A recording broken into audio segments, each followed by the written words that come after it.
ونتوكل عليه ونعوذ بالله من شرور أنفسنا ومن سيئات أعمالنا من يهده الله فلا مضل له ومن يضلل فلا هادي له ونشهد أن لا إله إلا الله وحده لا شريك له ونشهد أن محمدا عبده ورسوله أما بعد فأعوذ بالله من الشيطان الرجيم بسم الله الرحمن الرحيم يا أيها الذين آمنوا من يرتد منكم عن دينه فسوف يأتي الله بقوم يحبهم ويحبونه أذلة على المؤمنين أعزة على الكافرين يجاهدون في سبيل الله ولا يخافون لومة لائم ذلك فضل الله يؤتيه من يشاء والله واسع عليم إنما وليكم الله ورسوله والذين آمنوا الذين يقيمون الصلاة ويؤتون الزكاة وهم راكعون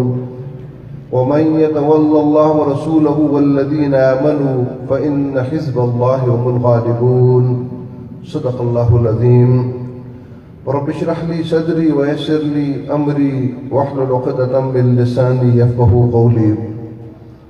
محترم ذمہ داران جماعت، ارکان جماعت، میں نے آپ کے سامنے سورہ مائدہ کی وہ آیات مبارکہ تلاوت کی ہیں کہ جس میں اللہ رب العزت نے حزب اللہ یعنی اللہ کی پارٹی، اللہ کی جماعت کی 4 اہم ترین خصوصیات ذکر کی ہیں. یعنی ان لوگوں کی خصوصیات، ان کے اوصاف کہ جو اس زمین پر اللہ رب العزت کی دین کی اشاعت اور اس کی سربلندی کے لیے اٹھے ہوں، تو ایسے لوگوں کو یہ صفات اپنے اندر ضرور پیدا کرنی چاہیے. جماعت اسلامی پاکستان بھی اسی مقصد کے لیے اٹھی ہے. یہ بھی حزب اللہ ہے. حزب اللہ کسی پارٹی کا نام نہیں بلکہ ان تمام افراد کو حزب اللہ کہا گیا ہے کہ اس عظیم مشن کے لیے، انبیاء علیہ السلام کے اس مشن کے لیے اٹھے ہوں. تو یقیناً جماعت اسلامی بھی اس معنوں کے اندر ایک حزب اللہ ہے جو اللہ رب العزت کے دین کی سربلندی کے لیے اس دنیا میں اٹھی ہے.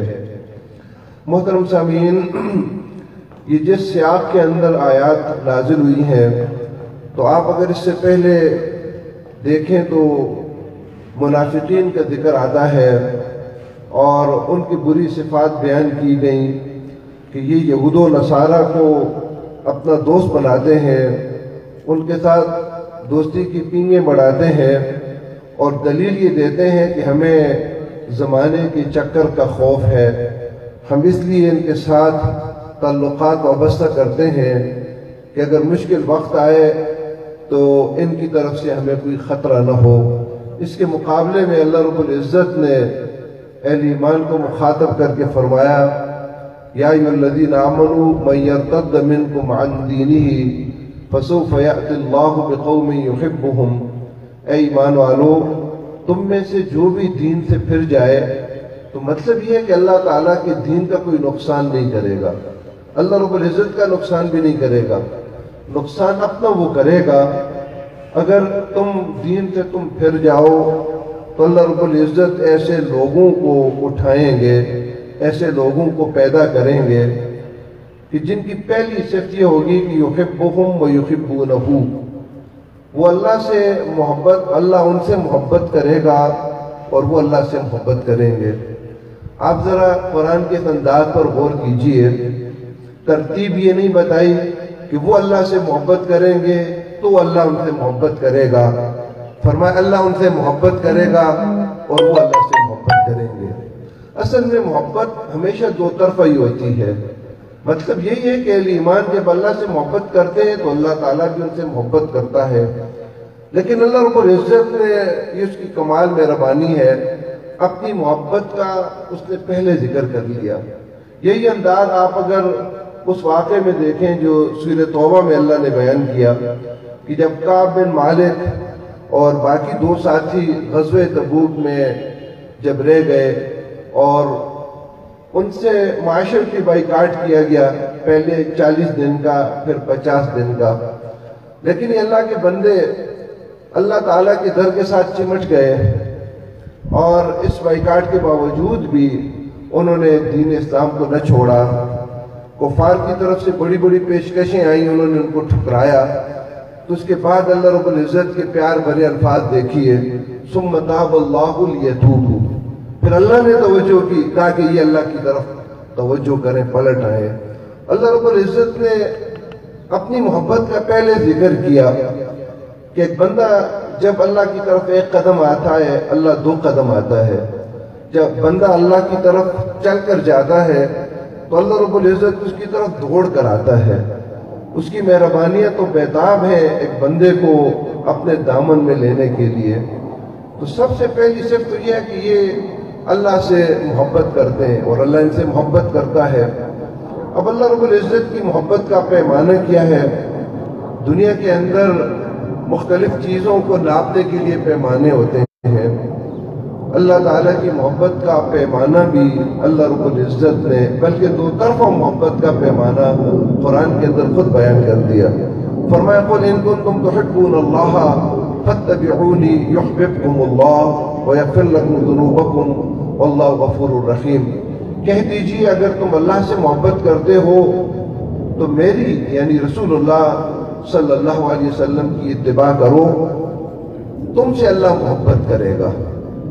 یعنی اللہ سے اگر تم محبت کرنا چاہتے ہو، ایسی محبت جس کے نتیجے میں اللہ محبت کرنے لگے، تو اس کا پیمانہ رسول اللہ صلی اللہ علیہ وسلم کی اتباع ہے. ایک آدمی کی یا ایک خاندان کی زندگی میں رسول اللہ صلی اللہ علیہ وسلم کی اتباع جتنی ہوگی، اس کا مطلب یہ ہے کہ اس کو اللہ کے ساتھ اتنی محبت ہے، اور اس کا یہ بھی مطلب ہے اللہ کو بھی اس سے اتنی محبت ہے، بلکہ اس سے بڑھ کر محبت ہے. محترم سامعین، ہم الحمدللہ دین کا ایک واضح شعور لے کر اٹھے ہیں اور دین کو مکمل نظام حیات کے طور پر لے کر اٹھے ہیں. اس لیے ہم ارکان جماعت ہیں. ہمیں سنجیدگی کے ساتھ اس بات کا جائزہ لینا چاہیے کہ ہماری زندگی میں رسول اللہ صلی اللہ علیہ وسلم کی کتنی اتباع ہے. اور پھر آپ سب یہ جانتے ہیں کہ رسول اللہ صلی اللہ علیہ وسلم کی ساری زندگی کو نمونہ بنایا گیا. اخلاق میں بھی، معاملات میں بھی، معاشرت میں بھی، سیاست میں بھی، چلنے پھرنے، کھانے پینے، گفتگو، خاموشی، زندگی کے ہر انداز میں رسول اللہ صلی اللہ علیہ وسلم کی اتباع ہمارے لیے انتہائی ضروری ہے. لیکن اس موقع پر میں ایک اہم بات کی طرف آپ کی توجہ دلاتا ہوں. زندگی میں کچھ مواقع ایسے ہوتے ہیں جو بالکل پن پوائنٹ ایک آدمی کا کردار سامنے لا کر رکھ دیتے ہیں. ان مواقع پر ایک آدمی اگر کمزوری دکھاتا ہے، جس کا مطلب یہ ہوتا ہے اللہ کے ساتھ محبت کے اندر کمزوری ہے. یہ مواقع کون تھے؟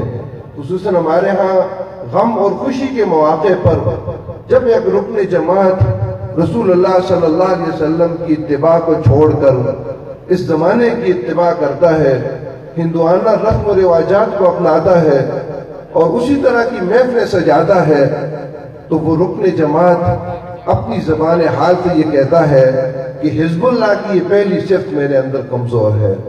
اس وقت اسے یہ محسوس نہیں ہوتا کہ رسول اللہ صلی اللہ علیہ وسلم نے کس طرح شادیاں کی، کس انداز میں رخصتی ہوئی. جب ہم بھی جہیز کی ایک بہت بڑی لعنت ہمارے اوپر جو سوار ہے، اس زمانے کے سامنے اپنی ناک بچانے کے لیے جب ہم بھی اس میں شکار ہو جاتے ہیں اور جب ہم بھی اس بات کا اظہار کر رہے ہوتے ہیں کہ اگر ہم نے ایسا نہ کیا تو لوگ کیا کہیں گے. محترم سامعین، رسول اللہ صلی اللہ علیہ وسلم کی اتباع ایسے موقع پر چھوڑ کر ہم ایک زندہ اشتہار بن جاتے ہیں کہ جس رسول اللہ صلی اللہ علیہ وسلم کے نظام کی سربلندی کے لیے ہم اٹھے ہیں، ہم خود اپنی زندگی کے اندر اس کی اتباع نہیں کرنا چاہتے. دیکھیے، زندگی میں کچھ باتیں بڑی نمایاں ہوتی ہیں.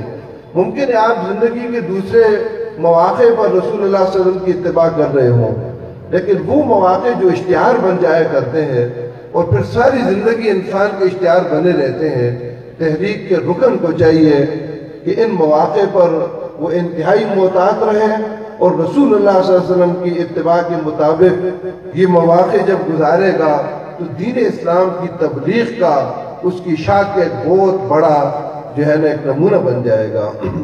میں یہ بات بڑے دکھ کے ساتھ کہتا ہوں کہ ہمارے تحریکی گھرانوں کے اندر بھی ان مواقع پر رسول اللہ صلی اللہ علیہ وسلم کی اتباع کو پس پش ڈال دیا جاتا ہے اور مصلحت کا راستہ اختیار کیا جاتا ہے، اپنی برادری کو جوڑنے کی مصلحتیں سامنے آ جاتی ہیں۔ میں کہتا ہوں کہ رسول اللہ صلی اللہ علیہ وسلم کی اتباع میں ایک آدمی اگر سارے زمانے کو ناراض کر دے تو مجھے پورا اور قوی یقین ہے کہ اللہ رب العزت سارا زمانہ اس سے راضی کروا دے گا۔ اور رسول اللہ صلی اللہ علیہ وسلم کی اتباع کو چھوڑ کر اگر ہم کسی کو راضی رکھیں گے جس کے نتیجے میں آخر کار وہ سارے برادریاں اور رشتے بھی ہم سے ناراض ہو جائیں گے۔ محترم سامعین، اللہ رب العزت جب کسی بندے سے محبت کرتا ہے تو کیا ہوتا ہے؟ حدیث میں آتا ہے کہ اللہ رب العزت جبریل امین سے کہتا ہے کہ میں فلاں بندے سے محبت کرتا ہوں، تو بھی اس سے محبت کر۔ جبریل امین کے دل کے اندر اس بندے کی محبت پیدا ہو جاتی ہے۔ پھر جبریل امین آسمان پر اعلان کرتا ہے اور اربوں کھربوں سارے فرشتے اس اعلان کو سنتے ہیں، اور وہ نام بتاتا ہے کہ فلاں بستی کے فلاں بن فلاں سے اللہ محبت کرتا ہے، تم بھی اس سے محبت کرو۔ ان کے دلوں میں بھی اس کی محبت ڈال دی جاتی ہے، اور اس کے بعد پھر وہ محبت زمین پر لوگوں کے دلوں میں اللہ تعالیٰ ڈال دیتا ہے۔ ایسے بندہ جو اللہ سے محبت کرتا ہے محبوب خلائق بن جاتا ہے۔ کیسے محبوب خلائق بنتا ہے؟ بڑے بڑے بادشاہ، بڑے بڑے لوگ دنیا کے اندر، ان کے سامنے وہ ہیج ہو جاتے ہیں۔ میں آپ کو ایک تاریخی منظر بیان کرتا ہوں کہ امام زین العابدین رحمۃ اللہ علیہ کو کون نہیں جانتا؟ ولید بن عبد الملک حج کے موقع پر بیت اللہ آیا ہوا تھا، اور بیت اللہ کے طواف کے دوران ولید بن عبد الملک کے دل میں یہ خیال آیا کہ ہجر اسود کا میں بوسہ لے لوں۔ اس کے لیے اس نے کوشش کی، لیکن رش کی وجہ سے وہ ہجر اسود تک نہ پہنچ سکا اور استلام کر کے واپس آ گیا۔ طواف ابھی جاری تھا کہ اچانک ایک منظر ولید بن عبد الملک نے دیکھا کہ ہجر اسود کے سامنے جو لوگ اس کو چومنے کے لیے ایک کشمکش کے اندر مبتلا تھے، اچانک وہاں سے ہٹے، راستہ کھلا اور ایک ہستی آئی اور خاموشی کے ساتھ ہجر اسود کو بوسہ لے کر واپس آنے لگی۔ تو ولید بن عبد الملک نے اس کو پہچان لیا کہ امام زین العابدین ہے۔ اس کے ایک آدمی نے جو اس کو نہیں پہچانا، ولید بن عبد الملک سے بڑی حیرت سے کہا کہ یہ کون شخص تھا جس کے لیے ہجر اسود کو بالکل جو ہے نا اس کی طرف راستہ چھوڑ دیا گیا؟ تو ولید بن عبد الملک نے کہا کہ میں نہیں جانتا، کوئی ہوگا۔ ساتھ ہی فرزدق شاعر کھڑا تھا، فی البدی اس نے ایسے خوبصورت اشعار کہے عربی کے اندر، اور اسے مخاطب کر کے کہا کہ اگر تو اس شخص کو نہیں جانتا تو کوئی پرواہ نہیں، اس شخص کو تو مکے کے سنگریزے بھی جانتے ہیں۔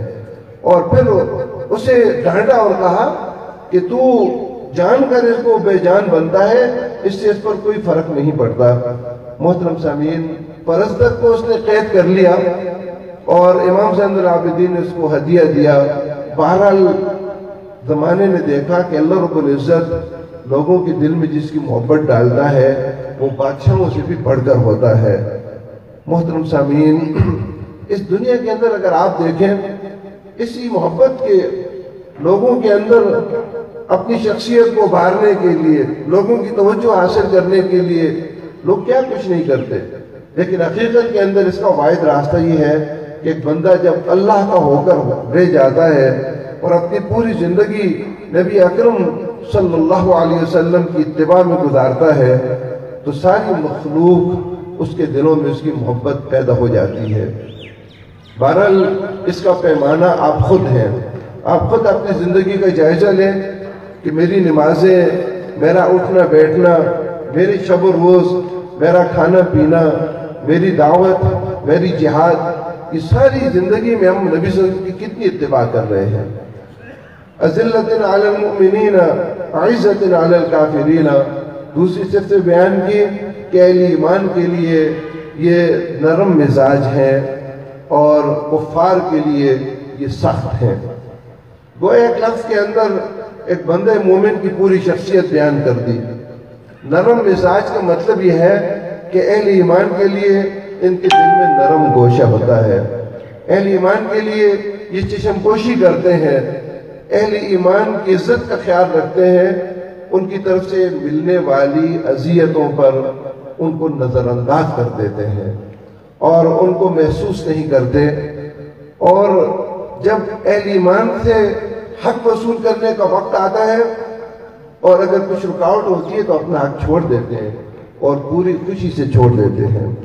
حذیفہ بن یمان رضی اللہ تعالیٰ عنہ، جس کو رازدار رسول صلی اللہ علیہ وسلم کہا جاتا ہے، احد کے میدان کے اندر موجود تھے۔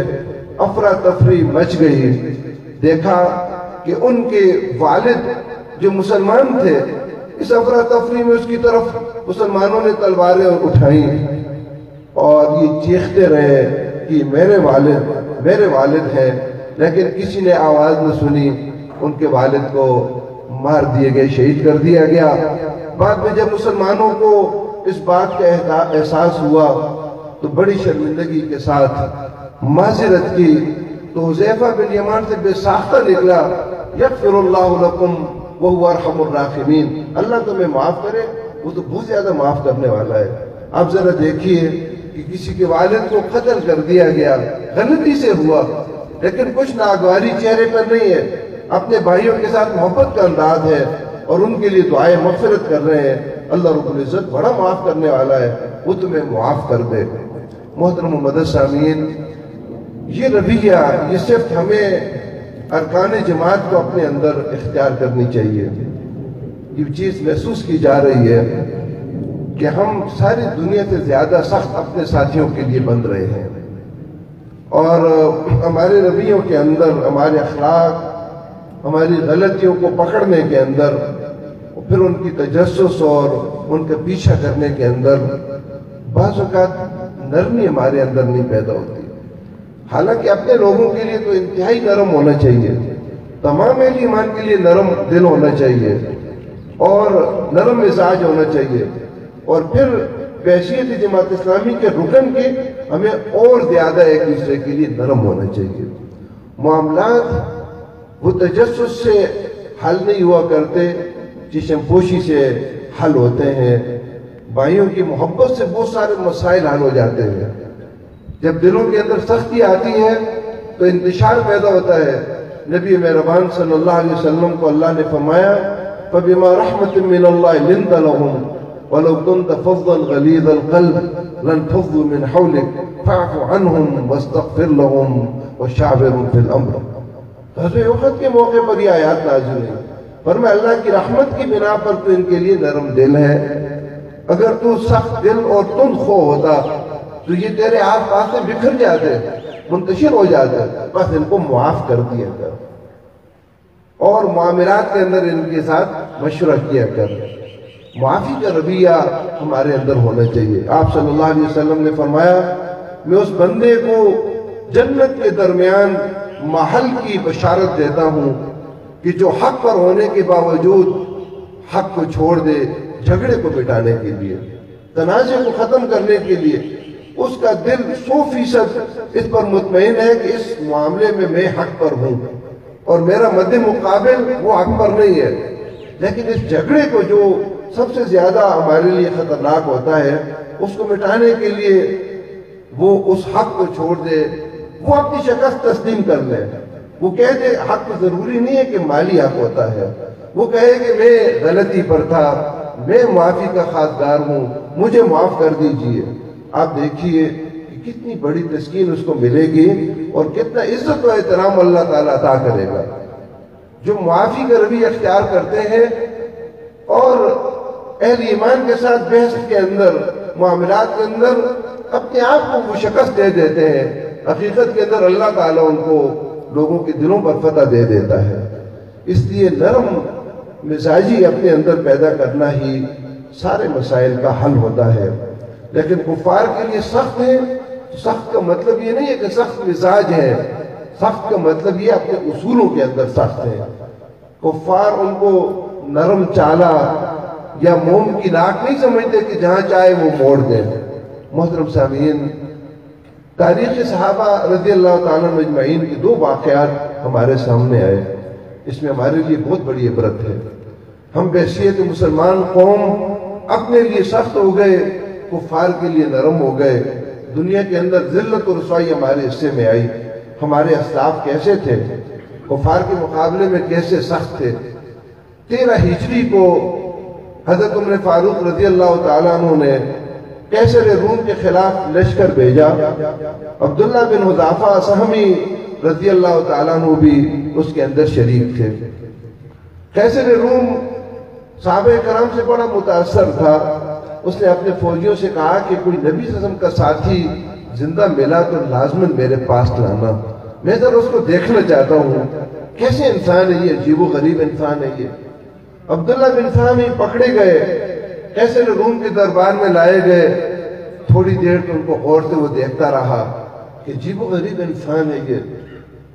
گردن تانے اس کے سامنے کھڑا تھا، جس کے سامنے بڑوں بڑوں کی گردنیں جھک جاتی تھیں. اسے کہا کہ اگر تم نصرانی بن جاؤ تو میں تمہیں آزاد بھی کر دوں گا اور عزت و احترام سے بھی نوازوں گا.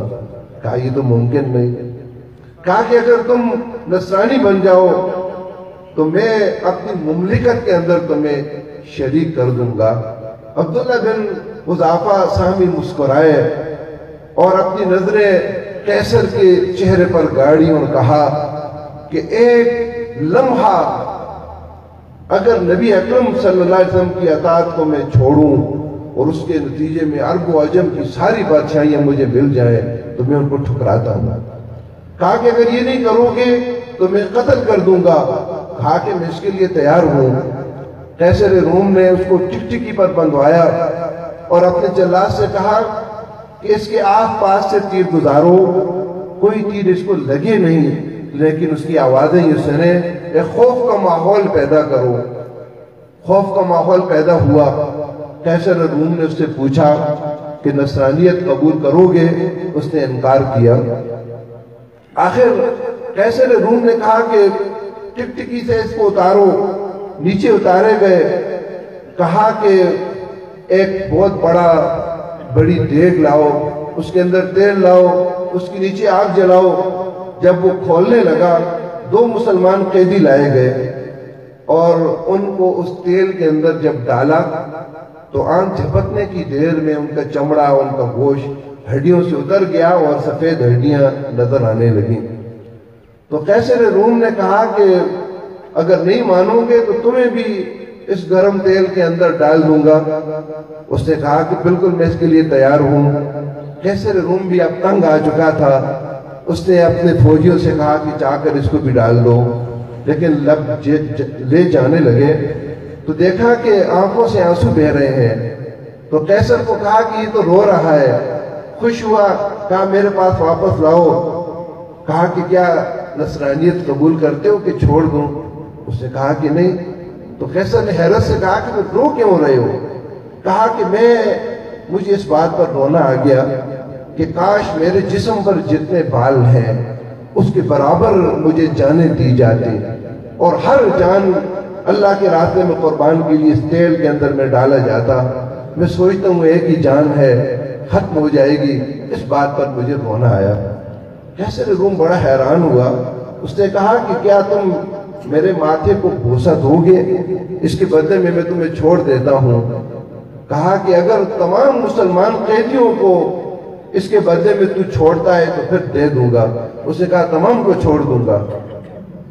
حضرت عبداللہ بن حذافہ نے کہا کہ اس لعین کو اگر میں چوم بھی لوں تو کیا فرق پڑتا ہے، اس کے بدلے میں مسلمانوں کی جان بچ جائے گی، اپنی فکر کوئی بھی نہیں ہے. اہل ایمان کے لیے نرمیاں ہیں، ان کو بچانے کی فکر ہے. کہا میں نے بوسہ لے لیا. امیر المومنین کو جب واقعہ سنایا وہ بڑے اس حکمت پر اور بہادری پر بڑے خوش ہوئے اور کہا کہ آج ہر مسلمان پر، تم سب پر یہ حق ہے کہ اٹھ کر عبداللہ بن حذافہ کے ماتھے کو چومو اور فرمائے میں امیر المومنین سب سے پہلے اس حق کو ادا کرتا ہوں اٹھے ان کے ماتھے کو بوسہ دیے۔ اس کو کہتے ہیں سختی، عزت علی الکفار۔ باطل کے سامنے ایک آدمی ڈٹ جائے۔ اب ضروری نہیں کہ باطل ہمارے معاشروں کے اندر اس کفر کی صورت میں ہی ہوگا، لیکن اپنے معاشروں کو دیکھیں، یہاں باطل کئی روپ میں ہمارے سامنے آ جاتا ہے۔ حزب اللہ کی خوبی ہوتی ہے کہ وہ باطل کے سامنے کبھی بھی نہیں جھکتا، چاہے باطل جو بھی ہو، وہ حق پر کھڑا رہتا ہے۔ وقال اننی من المسلمین، اور برملا کہتا ہے کہ میں تو مسلمان ہوں، اس میں اگر میری جان جاتی ہے تو چلی جائے۔ اب میرے لیے ممکن نہیں کہ اللہ تعالیٰ کو میں ناراض کر دوں، نبی اکرم صلی اللہ علیہ وسلم کی اتباع کو میں چھوڑ دوں۔ محترم سامعین، ان مواقع پر بہرحال اس کردار کی ضرورت ہے۔ اور فرمایا وَيُجَاهِدُونَ فِي سَبِيلِ اللَّهِ، تیسری صفت یہ ہے کہ اللہ کے راستے میں یہ جہاد کرتے ہیں۔ جہاد اللہ رب العزت کی دین کی سربلندی کے لیے ہر کوشش کو کہا جاتا ہے۔ زبان سے ہو تو یہ زبان کا جہاد ہے، قلم سے ہو تو یہ قلم کا جہاد ہے، مال سے ہو تو یہ مال کا جہاد ہے، اور جان سے ہو تو یہ جان کا جہاد ہے۔ اللہ رب العزت کے راستے میں اس سے مراد مفسرین فرماتے ہیں، اس سے مراد ہے اعلاء کلمۃ اللہ، اللہ تعالیٰ کے دین کی سربلندی کے لیے۔ اس لیے جہاد اور کوشش جدوجہد کرتے ہیں، اور مختلف میدانوں میں کفار کے ساتھ قتال کی نوبت بھی آتی ہے تاکہ اللہ رب العزت کا دین سربلند ہو، اللہ تعالیٰ کی کتاب کے مطابق فیصلے ہوں، تمام دین، تمام نظام حیات، تمام تہذیب و تمدن دین اسلام کے ماتحت ہو جائے، اللہ کا دین سربلند ہو جائے۔ اس کے لیے وہ جدوجہد کرتے ہیں۔ اور جدوجہد کے بارے میں بھی سورہ حج کے آخر میں فرمایا وَجَاهِدُوا فِي اللَّهِ حَقَّ جِهَادِهِ، اللہ کے راستے میں اس طرح جہاد کرو جس طرح جہاد کرنے کا حق ہے۔ یعنی ایک بندے مومن کے لیے، اور بالخصوص اس تحریک کے رکن کے لیے کہ جس نے اپنے آپ کو اس کام کے لیے وقف کر دیا ہے، اپنی مرضی سے کیا ہے، اس کے سامنے سب سے اہم معاملہ اللہ رب العزت کی دین کی سربلندی کا ہو۔ باقی تمام معاملات اس کے ماتحت ہوں، اس کے سامنے مشن یہ ہو، کبھی ایسا نہ ہو کہ اس مشن پر زد آئے، اس کو نقصان ہو، باقی چیزوں کو وہ چھوڑ دیا کرے، لیکن اس مشن کے لیے جو جدوجہد ہو اس کو نہ چھوڑے۔ آج کتنے دکھ کی بات ہے ہمارے لیے، آپس میں ہم بیٹھے ہیں، ضلع اجتماعی ارکان کرتا ہے، مقامی امیر بھی دعوت دیتا ہے، زونل امیر بھی دعوت دیتا ہے، ضلع کی طرف سے بھی کچھ نہ کچھ احکامات آتے ہیں، لیکن ایک رکن جماعت بات چھوٹے چھوٹے کاموں کے لیے ایک اجتماعی ارکان تک نہ آئے، تو ذرا آپ سوچئے جہاد کا کوئی بڑا مرحلہ آیا جس میں اپنے خاندان کو قربان کرنے کی بات آئی۔ ہمارے سامنے مصر اور یہ بنگلہ دیش ہم سے دور تو نہیں ہے، ہمیں پھانسی کے پھندوں پر لٹکنا پڑا، ہمیں اپنی ساری جائیداد اور گھر اور مال اور دولت وہ سب اس راستے میں اگر قربان پڑنے کی نوبت آئی، یہ نوبتیں تو آ سکتی ہیں، ان فضاؤں کے اندر، اس ماحول کے اندر ہم کس طرح کے جہاد فی سبیل اللہ کریں گے؟ جب ایک رکن جماعت اپنے ارکان جماعت کے اجتماع میں نہ آنے کا یوزر بیان کر دے کہ میں آنے کا ارادہ تو رکھتا تھا لیکن کپڑے استری نہیں تھے اور بجلی بھی نہیں تھی، اس وجہ سے میں اجتماع میں نہ آ سکا۔ محترم سامعین، یہ کوئی مفروضہ نہیں ہے، یہ ہمارے ضلع اٹک کے ایک ارکان جماعت کی رخصت کا انداز ہے۔ میں نے بطور مثال بیان کیا، اگر آپ میں سے کوئی ہو تو میں اسے معذرت کرتا ہوں۔ ایک میں نے مثال بیان کی، اگر یہ عذر آ جائے کہ میں سر میں درد تھا، بچہ بیمار تھا، یا گھر میں کوئی یہ کام تھا اور اس وجہ سے میں اجتماع میں نہ آیا، تو محترم سامعین، یہ جہاد فی سبیل اللہ کے مرحلے کیسے طے ہوں گے؟ اس کے تقاضے تو بہت بڑے ہیں۔ ان اللہ اشتری من المؤمنین انفسهم واموالهم بان لهم الجنہ، ہم نے پورے شعور کے ساتھ اپنی ساری جانیں، اپنے سارے مال اللہ کو بیچ دیے ہیں اس پر کہ اللہ تعالیٰ اس کے بدلے میں ہمیں جنت دے گا۔ وہ جنت جس کے بارے میں آپ سب نے فرمایا کہ جنت میں کوڑا رکھنے کی جگہ دنیا اور مافیہ سے بہتر ہے، وہ جنت کی وسعتیں جو آسمان و زمین سے بڑھ کر ہے اگر اللہ تعالیٰ عطا کرے، اور یہ دنیا کے چند لاکھ، چند کروڑ، چند ارب روپے اللہ کے راستے میں، یا یہ دنیا کے چند ماہ و سال، کوئی 30 40 50 60 70 سال اللہ کے دین کے لیے ایک آدمی اگر وقف کر دے، یہ سودا تو بڑا سستا ہے، جنت تو بڑی مہنگی ہے، اللہ تعالیٰ نے جس کے بدلے میں دی ہے۔ تو بہرحال اس جہاد کے میدان میں ہمیں اپنا جائزہ لینا چاہیے۔ بعض اوقات یہ سوچتے ہوئے بڑا آدمی پریشان ہو جاتا ہے کہ اگر جماعت مقروض ہو، جماعت پر قرضے بڑھ رہے ہوں، ہماری تجارتیں بڑھ رہی ہیں، ہمارے گھر پہلے سے بہتر ہو رہے ہیں، ہمارے گاڑیوں کے ماڈل اپ ہو رہے ہیں، ہمارے لباس کے اندر، اکل و شرب کے اندر، ہمارے بچوں کی زندگی کے معیار کے اندر، ان کے اعلیٰ سے اعلیٰ سکولوں کے اندر، داخلوں کے اندر تو ہمیشہ بڑھ رہا ہے، اور ذلی جماعت مقروض ہے، مقامی جماعتیں مقروض ہیں۔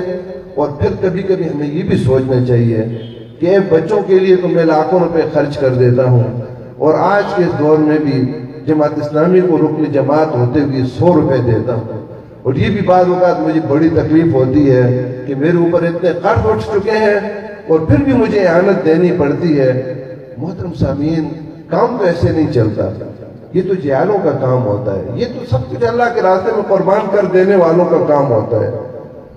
آپ صحابہ کرام رضی اللہ تعالیٰ اجمعین جو ہمارے لیے ایک نمونہ ہے، ماڈل ہے، ان کی زندگیوں کو دیکھیں، کہاں گئے وہ ابو بکر رضی اللہ تعالیٰ کے بڑے بڑے کاروبار، وہ خدیجہ رضی اللہ تعالیٰ عنہ کے بڑے بڑے گودام کہاں چلے گئے کہ آپ صلی اللہ علیہ وسلم جب طائف کے لیے نکلے تو گدہ تک سواری آپ کو میسر نہ آئی، اور عبد عالم، مسعود اور حبیب ان میں سے کسی نے آپ کو طعنہ بھی دیا کہ اللہ نے تجھے نبی بنایا جس کے پاس گدے کی سواری بھی نہیں ہے اور تو نبوت کا دعویٰ کرتا ہے، وہ سارا مال و دولت کہاں چلا گیا؟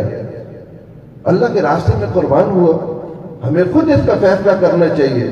اللہ نے کوئی نصاب نہیں رکھا، یہ 2.5% نصاب تو بخیلوں کا نصاب ہوتا ہے، مجاہدین کا یہ نصاب تو محض نہیں ہے۔ اللہ کے راستے میں مال خرچ کرنے کا اللہ نے کوئی نصاب متعین نہیں کیا، حالات کے مطابق، ایک آدمی کی مالی حالت کے مطابق اور زمانے کے حالات کے مطابق ایک نصاب آدمی خود اپنے ذہن کے اندر اس کے فیصلے کرتا ہے۔ جب غزوہ تبوک کا موقع تھا اور کیسے روم کے ساتھ جنگ تھی، عبد الرحمن ابن عوف رضی اللہ تعالیٰ عنہ اشرفیوں کی ایک بڑی تھیلی لا کر جب نبی صلی اللہ علیہ وسلم کو پیش کی تو آپ ہر ایک سے پوچھتے تھے کتنا لائے، تو کہا کہ عبد الرحمن کتنا لائے ہو؟ کہا کہ یا رسول اللہ، گنتے ہوئے شرم آئی کہ اللہ تو بغیر گنے مجھے دے رہا ہے اور میں اللہ کے راستے میں گن کر دوں۔ محترم سامعین، یہ ماڈل ہم نے اپنانے ہیں، تبھی دین اسلام کی سربلندی ہوگی۔ حزب اللہ کی صفات اللہ رب العزت نے بیان کی ہیں، اور آخر میں فرمایا وَلَا يَخَافُونَ لَوْمَةَ لَائِمٍ، کسے ملامت کرنے والی کی ملامت کا خوف نہ ہو۔ یہ بڑا مشکل مرحلہ ہے۔ بعض اوقات مفسرین کہتے ہیں کہ جہاد سے بھی بڑھ کر ہے، یہ ملامت کرنے والے کیسی کیسی ملامتیں کرتے ہیں، اپنے خاندان کے لوگ کرتے ہیں، اپنے ساتھی کرتے ہیں، وہ آدمی کو احساس دلاتے ہیں۔ کبھی کبھی غیرت کے انداز میں ملامت ہوتی ہے، اسے کہتے ہیں تیری بیٹیاں جوان ہو گئی ہیں اور تجھے احساس نہیں ہے ان کا، اور اللہ کے دین کی سربلندی کے لیے تو نکلا ہوتا ہے۔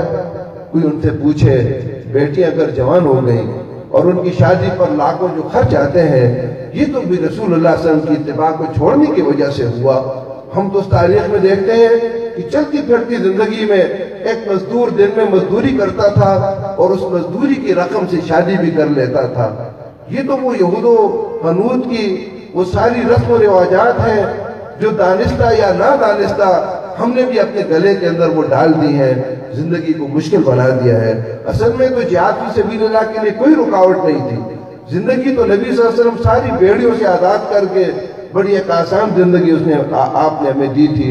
محترم محمد سامعین، کوئی آفیسر کسی بڑی کرسی پہ بیٹھا ہوتا ہے، گھر کے بچے، اس کی بیوی مختلف انداز میں اس کو ملامت کرتے ہیں، تمہارے ماتحت نے وہ گاڑی خرید لی اور تم ابھی تک اسی گاڑی میں سوار ہوتے ہو، فلاں کے ایسے کپڑے ہیں، تمہارے بچوں کے کپڑے کیسے ہیں۔ محترم سامعین، آپ اس پہ سوچیں تو حقیقت کے اندر معاشرے کی مختلف یہ ملامتیں دراصل بعض اوقات ایک مجاہد فی سبیل اللہ کو بھی اس راستے سے ہٹا دیتی ہیں۔ اللہ رب العزت کی 4 صفات مجھے اور آپ سب کو اپنے اندر پیدا کرنے کی توفیق عطا فرمائے اور ہمیں حزب اللہ کا بہترین کارکن بنائے تاکہ اللہ کے سامنے جاتے ہوئے کوئی شرمندگی ہمارے اندر نہ ہو۔ وآخر دعوانا ان الحمدللہ رب العالمین۔